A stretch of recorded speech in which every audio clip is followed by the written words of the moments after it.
New year resolution நீங்க என்னவா பண்ண போறீங்க? ஸோ கொஞ்சம் விஷன் இமேஜின் பண்ணுங்க, அது ஒரு கிரியேட்டிவிட்டி பண்ணுங்க. ஓகே, முடிஞ்சது, இந்த எக்ஸசைஸ் முடிஞ்சது.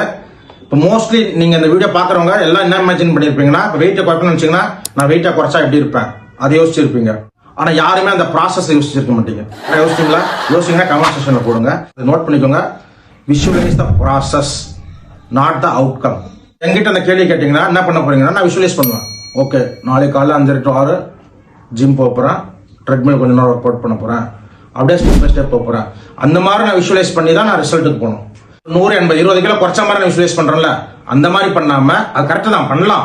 பட் அந்த விஷுவலைசேஷனோட நீங்கள் எப்படி போய் அந்த 20 கிலோ குறைக்க போகிறீங்க, ப்ராசஸ். ஸோ தயவுசெய்து நீங்கள் அந்த ப்ராசஸை விஷுவல் மேப்பிங் பண்ணுங்க. இந்த டிப் ரொம்ப யூஸ்ஃபுல்லாக இருக்கும். கண்டிப்பாக நீங்கள் கோல் அச்சீவ் பண்ணுறதுக்கு இது ஹெல்ப் பண்ணணும். யாரெல்லாம் டேரக்டாக ரிசல்ட்டை விஷுவலைஸ் பண்ணுறீங்கன்னு நினைக்கிறீங்களோ அவங்களுக்குலாம் இந்த வீடியோ ஷேர் பண்ணுங்க.